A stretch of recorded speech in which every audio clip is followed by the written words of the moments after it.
C'est enfin décidé, Donald Trump a annoncé l'arrêt de toute aide militaire à l'Ukraine et aussi l'arrêt de partage du renseignement américain à l'Ukraine.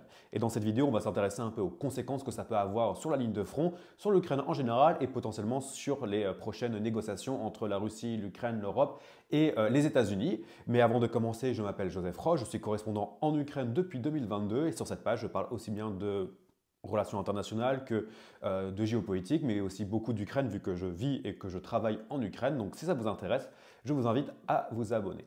Donc euh, l'arrêt total de l'aide américaine à l'Ukraine, notamment d'ailleurs les paquets d'aide qui avaient été votés par le Congrès et envoyés par Joe Biden, est vécu en Ukraine comme étant une véritable trahison de la part des Américains. On voit qu'il y a un narratif qui a changé à Washington depuis l'arrivée de Donald Trump à la Maison-Blanche, avec un narratif qui est vraiment calqué sur, grosso modo, le playbook du Kremlin, de la propagande du Kremlin. Alors il y a plusieurs théories, soit ils croient vraiment dans leurs mensonges, soit c'est une stratégie qui joue ou simplement des affinités idéologiques.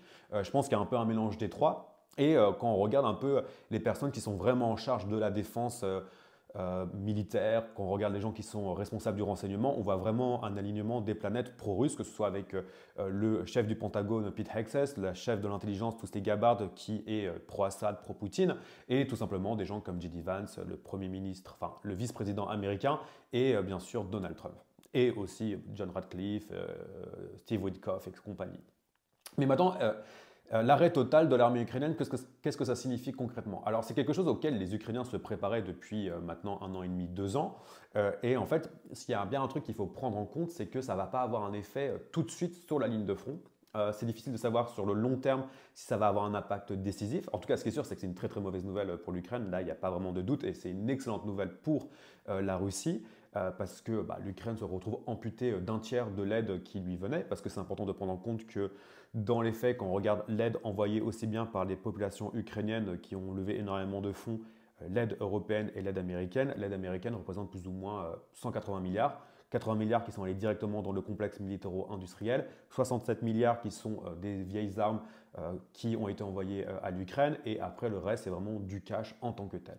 Donc bien sûr que c'est un manque à gagner énorme pour l'Ukraine, mais dans les faits, et j'en discutais avec des commandants, avec des soldats et aussi avec des analystes, l'armée ukrainienne tient avec trois piliers qui sont les obus. Donc les obus qui sont maintenant produits majoritairement par les Européens, avec une production maintenant qui, pour 2025, va atteindre un peu plus de 2 millions d'obus, en sachant qu'on est parti de 200 000 obus en 2022. Donc il y a vraiment eu un progrès et un effort assez important des Européens pour s'améliorer dans la production d'obus. Donc la question des obus ne pose pas tant de problèmes, même si bien sûr il va y avoir des trous dans la raquette, étant donné qu'il y a certains obus qui sont donnés par l'Amérique qui sont de très bonne qualité.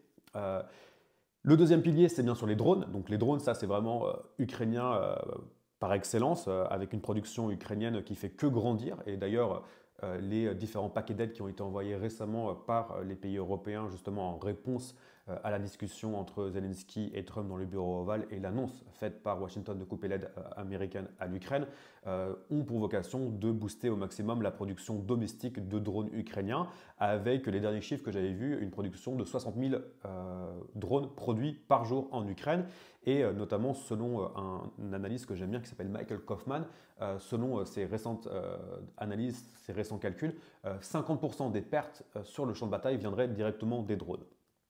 Et le troisième pilier, c'est l'humain. Alors l'humain,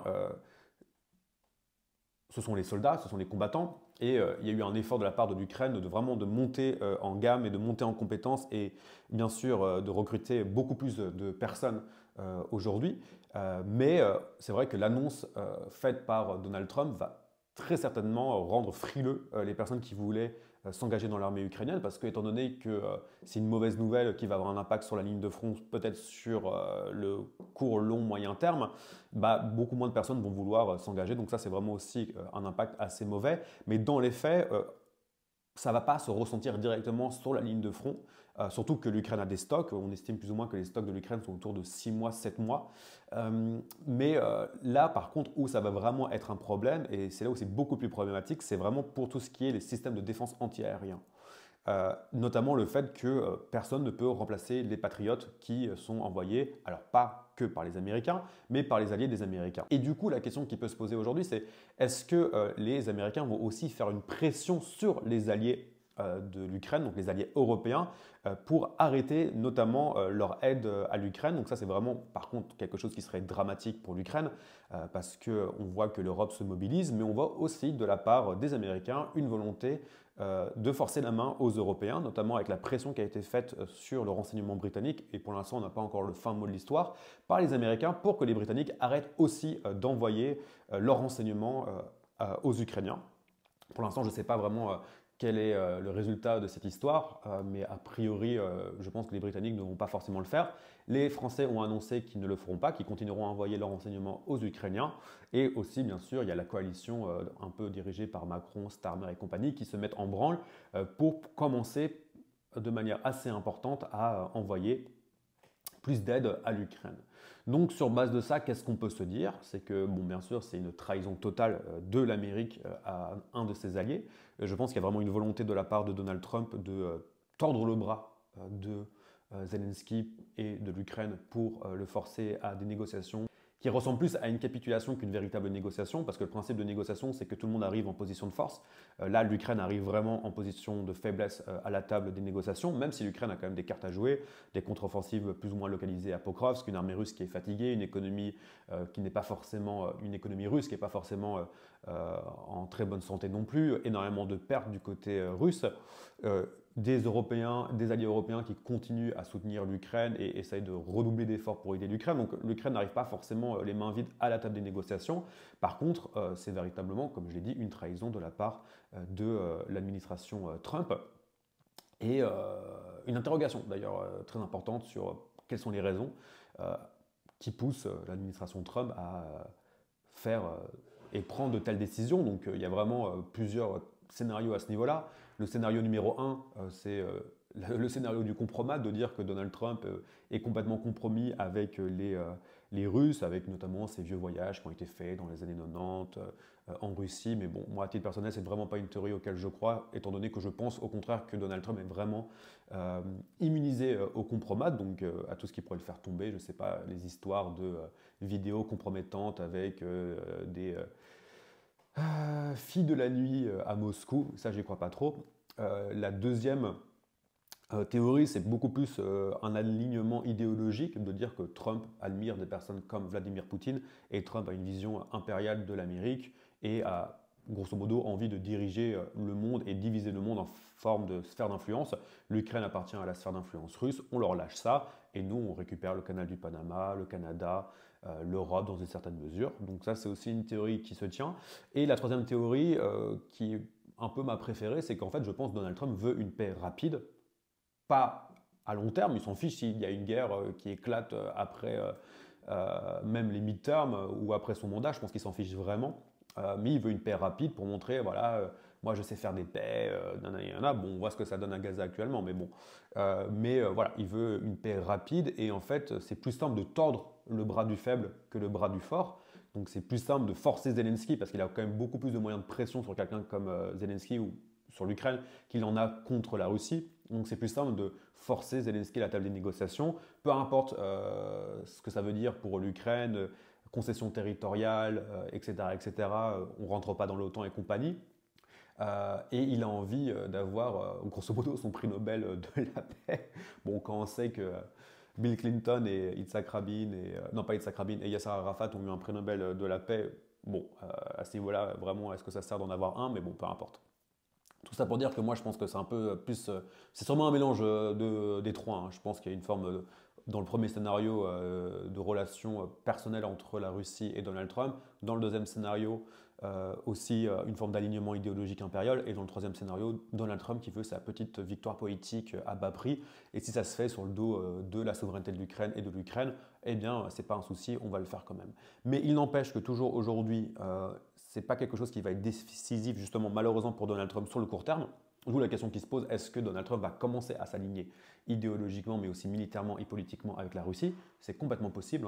Moi, je ne serais pas étonné demain qu'on nous dise que la Russie reçoit du renseignement américain ou que la Russie reçoit du matériel militaire américain pour se battre contre les Ukrainiens. À la limite, ça ne m'étonnerait presque pas. Bon, par contre, le fait que l'Amérique abandonne l'Ukraine, ça pose beaucoup de questions sur les théories comme quoi c'est une guerre de proxy entre l'Amérique et la Russie.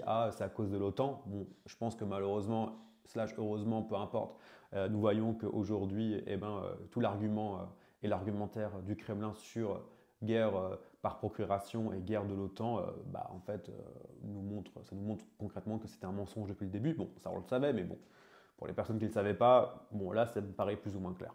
Mais bon, voilà, c'est toutes les questions qui se posent aujourd'hui. Donc, pour résumer, l'Ukraine se retrouve dans une situation quand même très compliquée. C'est indéniable, mais ce n'est pas encore la fin des haricots parce qu'il y a toujours de l'humain, mais bien sûr, la décision américaine va impacter le recrutement.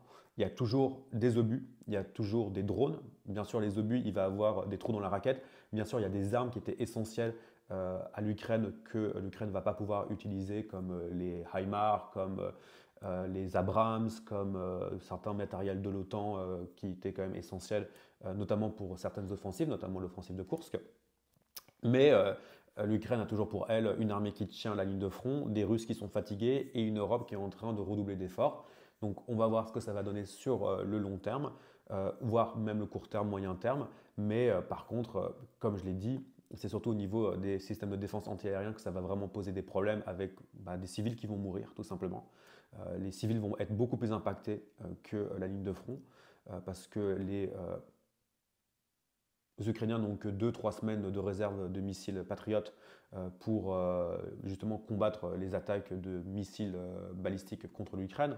Après, bon, ils peuvent toujours en acheter à des alliés de l'Ukraine. Il y avait notamment Israël qui donnait des patriotes. Il y a potentialité d'en acheter aussi dans d'autres pays. Après, la question qui va se poser, c'est est-ce que l'Amérique va vraiment, encore une fois, bloquer toute l'aide, à savoir que même les alliés des Ukrainiens ne pourront même pas acheter du matériel américain pour l'envoyer aux Ukrainiens. Ça, je ne sais pas, à titre personnel. Le renseignement aussi, c'est catastrophique parce que le renseignement américain reste le meilleur. Même si bien sûr les Ukrainiens ont un très bon renseignement, la ligne de front fonctionne principalement avec du renseignement ukrainien, avec des drones qui regardent plus ou moins tout. Mais encore une fois, les renseignements américains sont très importants pour notamment tracer les missiles balistiques. Donc encore une fois, ce sont des civils qui vont mourir par les décisions de Donald Trump. Après, je pense que Donald Trump n'en s'en préoccupe pas tant que ça. Quand on voit la manière dont il gère le monde, que ce soit Gaza ou l'Ukraine, je pense que la mort d'un civil de plus ou de moins, c'est pas quelque chose qui pèse vraiment sur sa conscience. Mais bon, voilà. L'Amérique dévoile son vrai visage. En Ukraine, personne ne s'y attendait. Enfin, pardon. En Ukraine, personne n'est vraiment surpris. Tout le monde s'y attendait à un moment ou à un autre. Mais ça reste quand même un choc et c'est dommage, bien sûr, pour l'Amérique, mais très dommageable aussi pour l'Ukraine. Donc voilà, si cette vidéo vous a plu, je vous invite à vous abonner, mettre un like. Aussi, je n'ai pas parlé des Starlink parce qu'il y a aussi une potentialité que les Starlink soient coupés. Mais je vais faire une vidéo séparée là-dessus parce que je trouve que c'est un sujet qui est très intéressant sur comment est-ce que les Ukrainiens pourraient remplacer les systèmes Starlink. Donc si ça vous intéresse, abonnez-vous pour le prochain épisode.